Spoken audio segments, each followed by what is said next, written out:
l'année 2020 aura été marquée par la pandémie. Nos pensées vont à celles et ceux, trop nombreux, qui en ont été victimes de la Covid-19, ainsi qu'à leurs proches et à celles et ceux qui se remettent lentement de la maladie. Pour lutter contre cette pandémie, la communauté médicale a été en première ligne.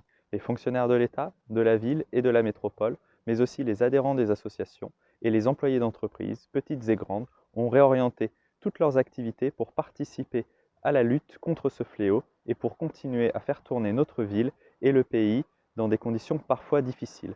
Soyons fiers de nous et de notre pays. La crise sanitaire est toujours là et provoque une crise économique et sociale d'une violence inouïe. Tous les secteurs de l'économie sont touchés. Citons le commerce et l'artisanat, l'hôtellerie et la restauration, le tourisme et la culture. Les conséquences sur l'emploi se font durement sentir. Alors que le chômage était en baisse très significative au début de l'année, la précarité s'accroît. Cette année aura aussi été douloureuse pour les plus jeunes.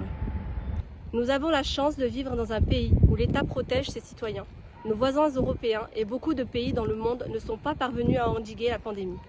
Tous mettent en place des mesures de confinement d'autant plus restrictives qu'elles sont tardives. Les mesures sanitaires devraient permettre de vaincre le fléau dans les mois qui viennent.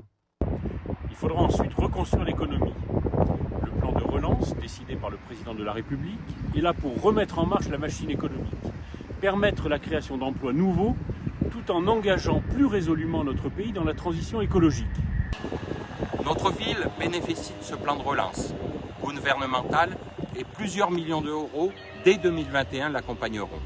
Par exemple, le projet d'isolation thermique des bâtiments ou les investissements d'aide aux mobilités plus vertes, ce sont autant d'emplois qui seront créés à Clermont-Ferrand.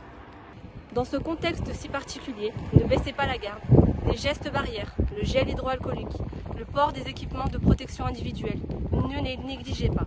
Ils permettent d'éviter ou de limiter la propagation du virus. Souhaitons que 2021 marque rapidement la fin de la plus forte crise qui ait connue notre pays depuis la Seconde Guerre mondiale. Que 2021 nous permette de nous retrouver en famille, entre amis, entre collègues, dans nos associations, dans les rues et sur les places de notre ville. À l'occasion de cette nouvelle année, nous vous présentons nos meilleurs vœux de retour à la normale, de bonheur, de santé, de réussite pour vous, vos familles et vos proches.